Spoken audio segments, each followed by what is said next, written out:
This is not food. It's a money-making regime, and we've all fallen for it.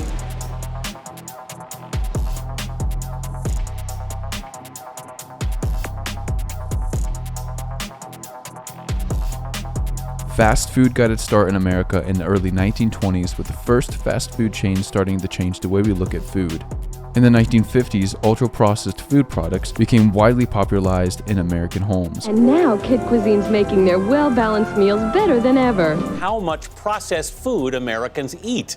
A new study finds ultra-processed foods make up more than half of all the calories in the U.S. diet. The problem is that it's not food. Byproducts of industrial processes and low-cost ingredients are what make up the average TV dinner or takeout. The people producing these food products seek profit margins at the expense of our health. Yet even with all the reports and research telling us that junk food contributes to a slew of cardiovascular, oncological, and endocrinological diseases, fast, ultra-processed food is the major health pandemic that we've all been convinced that we want. So that's why 2 years ago, I completely eliminated all ultra-processed food from my diet. I did this to finally take control over what I ate, making 3 meals a day plus snacks every single day. But it wasn't easy. This is actually something that I've been working toward for 8 years prior, with the goal of achieving the cleanest diet manageable.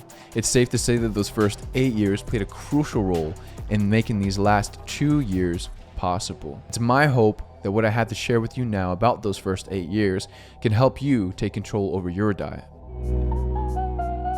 When I started cooking, I was 14 years old, and at that point, I had no idea what I was doing.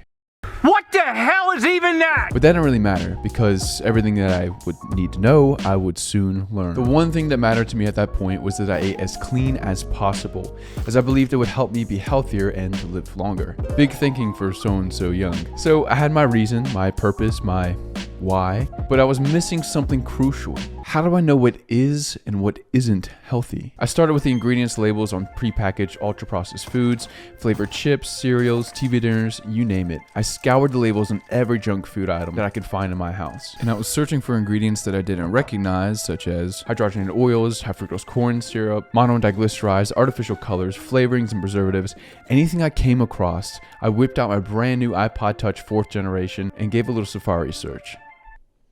Okay, let's look at the music. Yes, teen angst. Anyway, I searched for ingredients along with the words side effects or health effects.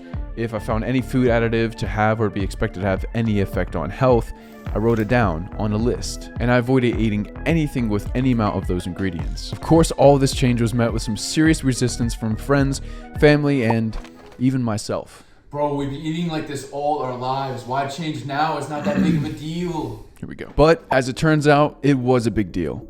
And the research I was finding was pretty convicting. Here's an example with hydrogenated oils.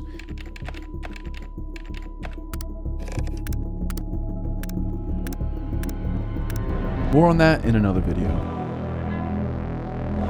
Bit by bit, year by year, I eliminated more and more processed food options from my diet.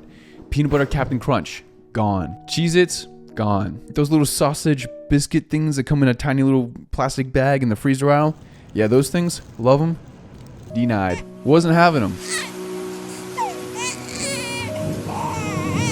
Of course, there are certain foods that I still wanted, but here's the key. Not having them in my diet meant that I couldn't buy them, which meant that I couldn't have them in my house, which means that I didn't have any atherosclerotic, blood-clotting, cancer-causing, ultra-processed foods tempting me, which is great if you don't want to eat something.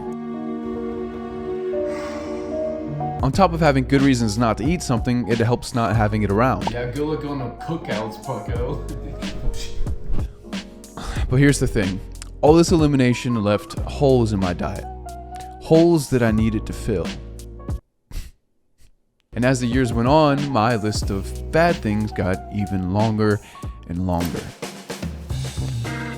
This is how I started cooking almost daily as a young teen. I left myself with no other option. Adapt and overcome, or starve out of stubbornness. Enter Big E. Yeah, boy. You see, at this time, I had two tyrants living in my head rent-free. Lazy Ethan, who wanted to take any easy way out, and the more ruthless, masochistic Ethan, who seemed to want to take the hard road, even if just for fun. As the years went by, my list became less and less relevant because I was making more and more of my own food. And eventually, I got to the point where I wasn't buying any pre-made meals, save for occasional Chipotle. What?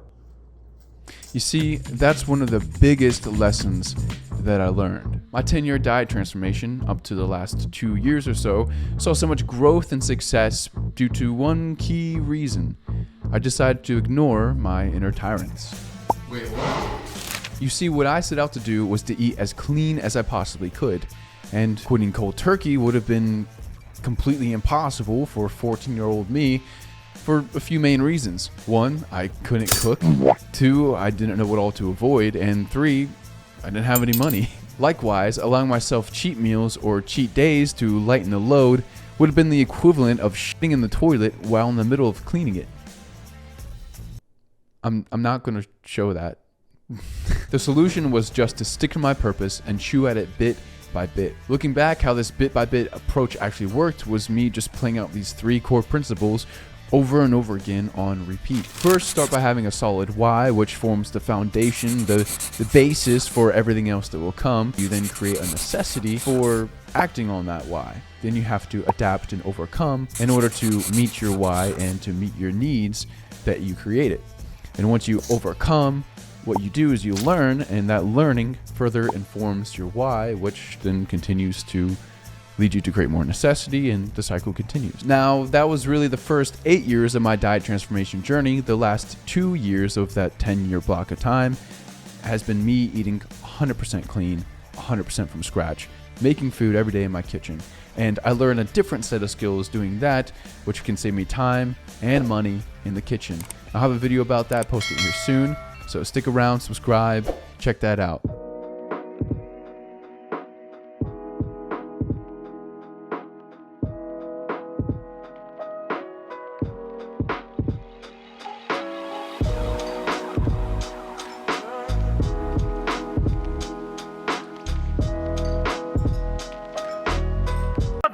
Daddy, chill.